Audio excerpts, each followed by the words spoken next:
बिस्मिल्लाहिर्रहमानिर्रहीम। अस्सलाम वालेकुम। उम्मीद है कि आप सब खैरियत से होंगे और अल्लाह पाक आप सबको अपने हिफ्ज़ व अमान में रखे। जैसा कि हमने पिछली वीडियो में आपको साइलम अप्लाई करने के बारे में बताया था और उसके मुतालिक आपको तमाम मालूमात दी थी और आप उम्मीद है कि वो आप उससे मुस्तफ़ीद हुए होंगे। और हमने आपसे कहा था कि अगली वीडियो में हम आपको बताएंगे उन लोगों के मुतालिक जिन लोगों के असाइलम के फिंगरप्रिंट्स एक से ज़्यादा ममालिक में है, यानी कि उन्होंने असाइलम एक से ज़्यादा किसी यूरोपीय ममालिक में अप्लाई की है। तो इस बारे में रिपब्लिक ऑफ आयरलैंड के दारुल हुकूमत डबलिन में एक इजलास हुआ था और उसी में एक कानून पास हुआ था जिसमें ये फ़ैसला हुआ था कि असाइलम सीकर जिस यूरोपीय मुल्क में पहले दाखिल होगा वो उसी मुल्क में असाइलम अप्लाई करने का अहल होगा। और दूसरा ये कि अगर असाइलम सीकर ने किसी मुल्क में असाइलम अप्लाई किया है और उसके बाद वो किसी दूसरे यूरोपीय मुल्क में चला गया है तो उसने उधर भी असाइलम अप्लाई कर दिया है तो उसको पहले मेज़बान मुल्क में वापस भेज दिया जाएगा। मगर उसके भी कई इस बारे में हालात हैं, सिचुएशन देखी जाती है। मिसाल के तौर पर अगर एक फ़र्द ने जर्मनी में असाइलम अप्लाई किया है और वो उसके बाद किसी दूसरे मुल्क में चला गया है, मिसाल के तौर पर वो इटली चला जाता है और वहाँ पर असाइलम अप्लाई करना चाहता है, तो जब वहाँ पर अप्लाई करता है और उसके फिंगरप्रिंट्स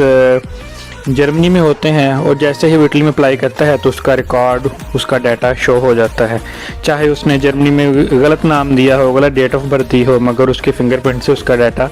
आ जाता है कि इसने पहले किसी दूसरे मुल्क में असाइलम अप्लाई किया होता है। जिसके बाद वहाँ की मुतलका इटली की जो अथॉरिटीज़ हैं उसे जर्मनी जाने का कहते हैं या फिर फ़ैसले के ख़िलाफ़ अदालत से रजू करने का कहते हैं। और अदालत उस केस को, हालात को और उसके पहले मेज़बान मुल्क को देखकर फ़ैसला करती है, क्योंकि फ़ैसला दरख्वास्त देने वाले पहले मुल्क पर भी मुनहसर करता है। मिसाल के तौर पर अगर आपके फिंगर जो प्रिंट्स हैं वो ग्रीस में है तो ग्रीस कभी भी आपको वापस नहीं बुलाएगा और ना ही अदालत से रजू करेगा वो, यानी कि केस की पैरवाई कोई नहीं करेगा। और दूसरे ममालिक में मिसाल के तौर पर जर्मनी और ऑस्ट्रेलिया में अगर आपके फिंगर्स हैं वो और आपका केस उधर चल रहा है तो ज़्यादा चांसेस हैं कि वो आपको वापस भेज देंगे, अदालत आपको वापस जाने का कहेगी। और अगर आपका केस इन ममालिक में है, जैसे यूके हो गया या उन ममालिक में आपका केस ख़त्म हो चुका है, मिसाल के तौर पर यूके में और जर्मनी ऑस्ट्रेलिया में आपने असाइलम अप्लाई की लेकिन आपका केस ख़त्म हो गया, तो 50-50 चांसेस हैं कि आपको आपके वापस मेज़बान मुल्क में भेजा जाएगा या डिपोर्ट किया जाएगा। और आपके केस पर भी है, जैसा कि अगर आपका केस बिल्कुल ही नेगेटिव हो गया है, फिर आपने दोबारा अपील की, दोबारा फिर उसका फ़ैसला ठीक नहीं आया, तो फिर आपको वापस नहीं भेजेंगे, फिर आपको अदालत वहीं रहने का देगी। ये आपके केस पर है कि आपका केस क्या कहता है। और आप जिस मुल्क में मौजूद हैं, मिसाल के तौर पर आप इटली में हैं और आपकी पहले असाइलम जर्मनी में थी या ऑस्ट्रेलिया में थी या यूके में थी या आयरलैंड में थी, तो अगर आपका वकील आपके मौजूदा मुल्क में जज को बावर करवाने में कामयाब हो जाता है कि आपके मेज़बान मुल्क ने अच्छा ट्रीट नहीं किया था या आपका फ़ैसला वहाँ पर ठीक नहीं आया या आपके साथ इंसाफ नहीं हुआ या आप वहाँ खुद को महफूज वहाँ पर महसूस नहीं कर रहे हैं, अगर जज इस बात पर आप के बयानात पर यकीन कर लेता है तो ज़्यादा चांसेस होते हैं कि जज आपको रहने की इजाज़त दे। तो इसके लिए जो इसका है, क्या जो हम इसका कंक्लूजन निकालते हैं वो कंक्लूजन यही है कि आपने जिस मुल्क में अप्लाई किया है, जब तक आप का केस ख़त्म ना हो जाए या पास या नेगेटिव ना हो जाए तो आप दूसरे मुल्क ना जाएं। अदरवाइज़ वही हिसाब होता है कि जहाँ ना आप उधर के रहेंगे ना आप उधर के रहेंगे, ये वाले आपको उधर भेजते रहेंगे, फिर उधर वाले वापस भेजेंगे और वापस वाले जो हैं वो आपके फिर वकला के पास जाएंगे, तो आपके फिंगर माफ़ होंगे नहीं होंगे और आपका कमीशन भी लेट आएगा, तो डिसीजन भी लेट आएगा। इसका आपके केस पर भी फ़र्क पड़ता है। तो बेहतर यही है कि आप अप्लाई करने से पहले अपने मुल्क का इंतखाब करें, उसके बारे में मालूमात लें और अगर आपके साथ ऐसा हो गया तो आप किसी अच्छे वकील से रब्ता करें, क्योंकि बाज़ वकला ऐसे हैं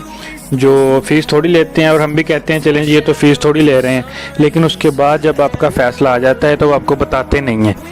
تو جب آپ اپنی پرمیسو رینیو کروانے جاتے ہیں یا قریچی بوتا لینے جاتے ہیں یا کسی کام سے کستورا جاتے ہیں تو ویسے ہی وہاں سے آپ کو واپس بھیج دیتے ہیں۔ یہ ایسے بہت سے کیسز میں نے خود دیکھے ہیں